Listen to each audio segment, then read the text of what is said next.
Blood borne disease है, okay, blood से होता है, okay. HPV, hepatitis B and hepatitis C are considered most important in needle sharp are the major culprits, okay. अब sharp objects क्या होते हैं? Needle हुआ, ब्लेड हुआ, ओके। चाकू भी क्या हो सकता है? चाकू भी हो सकता है शार्प ऑब्जेक्ट, ओके। तो ये सब क्या है? ये अगर इन्फेक्टेड नीडल ब्लेड है, इन्फेक्टेड मतलब पेशेंट का नीडल ब्लेड आपको लगता है तो आप भी इन्फेक्टेड हो सकते हो, आपको भी ये बीमारी हो सकती है जो पेशेंट को बीमारी है, ओके। कल्प्रिट मतलब होता है कि कहीं भी मेजर कल्प्रिट मतलब बहुत मेजर बीमारी हो सकती है, मेजर मतलब बड़ी, ओके। किस वजह से हो रहा है? इन्फेक्टेड पेशेंट का नीडल या ब्लेड लगने से आपको बड़ी से बड़ी बीमारी भी हो सकती है, मेजर मतलब बहुत बड़ी, क्रोनिक भी हो सकती है। अगर पेशेंट इन्फेक्टेड है और आपको नीडल लगा है तो क्या हो सकता है?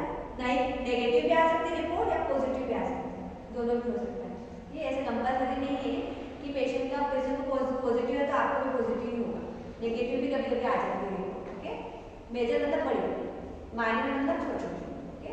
कंसिडर मतलब बीमारी। Needlestick injuries are as a result of following. Needlestick injury किस क्या क्या हो सकता है? अनसेफ इंजेक्शन प्रैक्टिस, किस वजह से हो सकता है? निडिलिस्टिक इंजरी किस वजह से हो सकता है? अनसेफ इंजेक्शन प्रैक्टिसेस, आपको इंजेक्शन लगाना नहीं आ रहा है ठीक से, ठीक है। अगर आपने पेशेंट को आईएम इंट्रामस्कुलर इंजेक्शन लगाया, हाथ में लगाया या फिर बटक्स पे लगाया और निडिल कहाँ रख दिया? बेड पे रख दिया, ट्रे में रख दिया, तो वही निडिल आपको लग गया, ठीक है, लग सकता है। अनसेफ इंजेक्शन प्रैक्टिस, आपका जो प्रैक्टिस है वो क्या है? अनसेफ। सेफली आप क्या कर रहे हो? पेशेंट को लगा दे रहे हो, रिकेप नहीं करना। जैसे आपने पेशेंट को इंजेक्शन लगाया, जैसे निडिल को क्या करना है? कट करना है या बंद करना है। निडिल कंटेनर होता है, उसके अंदर डालना है, ओके। तो आपकी जो ट्रे है उसके अंदर क्या होना चाहिए? निडिल कंटेनर होना चाहिए, पंचर प्रूफ कंटेनर, इसके अंदर निडिल डाला जाता है, ठीक है। एक बॉक्स होता है जिसके अंदर निडिल्स डालते हैं, okay. And during recapping of needles, needle को आपने सिरिंज देखा है? सिरिंज के आगे निडिल होता है, निडिल को रिकेप नहीं करना, उसके अंदर केप भी होता है ना, अगर केप रखा है तो रिकेप नहीं करना है। रिकेप के टाइम पे भी आपको निडिल लग सकता है, रिकेप नहीं करते हैं।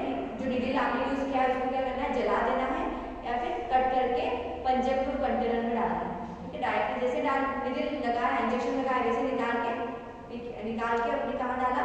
Puncture proof container. भाई पंचर प्रूफ कंटेनर ऐसा कंटेनर होता है जिसके अंदर सारे निडिल और शार्प ऑब्जेक्ट डाले जाते हैं, ब्लेड, निडिल सब, एंड ड्यूरिंग सुचरिंग टाके लगाते हैं। टाके लगाने के टाइम पे भी आपको पेशेंट आपने क्लोज किया, ठीक है, उसके बाद में फिर से आपने वीडियो देखा ना? यस मैम, ठीक है। वो क्या क्लोज करते हैं, क्लोज करने के टाइम पे क्या होता है? आपको भी निडिल लग सकता है, understood. And movement of patient, अगर आपने आयरन इंजेक्शन लगाया, मूवमेंट किया, बचपन में क्या होता है? आपका आयरन इंजेक्शन लगाते हैं तो क्या करते हैं? हिलते डुलते चिल्लाते हैं, तो बच्चे क्या करते हैं? बच्चों को अगर लगाने जाते हैं तो बच्चे मूवमेंट करते हैं, उस टाइम पे भी आपको पेशेंट का निडिल लग सकता है, ठीक है। या पॉजिटिव पेशेंट है, मूवमेंट कर रहा है, बार बार मूवमेंट कर रहा है, तो उससे भी आपको निडिल लग सकता है। कलेक्शन ऑफ गार्बेज और through accidental prick from needle fallen on floor. Fourth class worker होते हैं, आपने निडिल और शार्प ऑब्जेक्ट सब बकेट में एक साथ डाल दिया, ठीक है। जहाँ पे आपने कॉटन गोश्त में डालना था वहाँ पे भी निडिल ब्लेड डाल दिया, तो जो फोर्थ क्लास वर्कर उठाते, हाथ से उठाते ग्लव्स पहन के, उनको क्या हो सकता है? निडिल ब्लेड लग सकता है।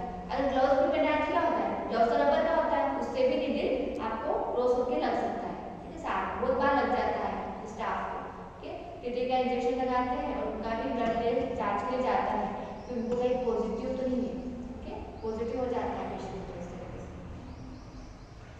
अब HIV एड्स के चांसेस कितने हो सकते हैं? स्कोप ऑफ इन्फेक्शन 0.3%, बहुत कम हो सकते हैं चांसेस। एड्स के चांसेस बहुत कम होंगे। हेपेटाइटिस बी के सबसे ज़्यादा है।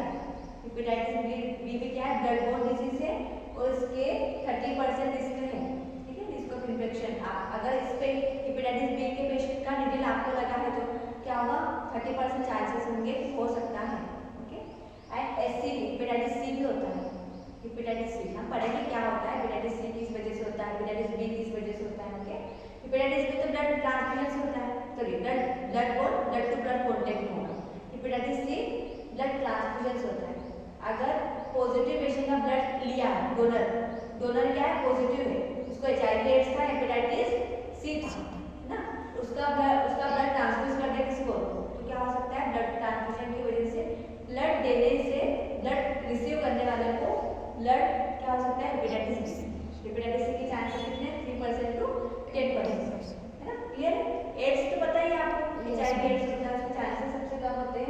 हेपेटाइटिस बी के चांसेस ज़्यादा रहते हैं। स्टेप क्लियर हुआ आपको? Yes ma'am. Step to be followed after the prick, जैसे प्रिक होता है उसके बाद में क्या क्या करना है आपको, क्या क्या स्टेप फॉलो करना है। Remove the offending needle immediately, जो निडिल आपको लगा है उसको तुरंत निकालना है। ओके, और स्टार्ट करना है। And encourage the wound to bleed as much as possible as this will wash out a certain number of microorganisms. Squeezing of affected areas should not be done. आप निडिल निकाला, उसके बाद तुरंत क्या करना है, सोप एंड वाटर से hand रब करना है, वॉश करना है, अच्छे से वॉश कर लिया। उसके बाद में आपको स्क्वीज नहीं करना है, डू नॉट स्क्वीज। स्क्वीज किया तो क्या होगा, ब्लड वापस से बैक फ्लो होके आप इन्फेक्टेड हो सकते हो। तो आपने क्या किया, रनिंग वाटर में वॉश किया सोप एंड वाटर से, उसके बाद में क्या किया ना, apply bandage and inform to infection control nurse. Dry करने के बाद में क्या है, अब सैनिटाइजर तो डालोगे, फिर ड्राई किया, फिर बैंडेज लगा, बैंडेज लगा के आप किसको इन्फॉर्म करोगे, infection control nurse. Infection control nurse एक बड़े हॉस्पिटल्स में क्या होता है, इन्फेक्शन कंट्रोल डिपार्टमेंट होता है, जहाँ पे सोल्यूशन मिलता है, जहाँ पे वो लोग क्या करते हैं, पूरे हॉस्पिटल में कल्चर लेते हैं कि अच्छा हॉस्पिटल में सारे स्टाफ हैंड वॉश कर रहे हैं कि नहीं। ठीक है, जो मैं चेकलिस्ट बताया था, सारे चेकलिस्ट बताई थी इन्फेक्शन की, वो फॉलो करते हैं इन्फेक्शन कंट्रोल डिपार्टमेंट। ओके, उनको इन्फॉर्म करना होता है। अगर आप स्टाफ है तो आपको पहले इंचार्ज को इन्फॉर्म करना होगा, इंचार्ज किसको इन्फॉर्म करेंगे, इन्फेक्शन कंट्रोल नर्स। अगर स्टूडेंट है तो टीचर क्लास कोऑर्डिनेटर को इन्फॉर्म करेंगे, क्लास कोऑर्डिनेटर इंचार्ज को इन्फॉर्म करेंगे, इंचार्ज किसको इन्फॉर्म करेगा, इन्फेक्शन कंट्रोल नर्स। प्रोसेसिंग होता है। Okay, understood.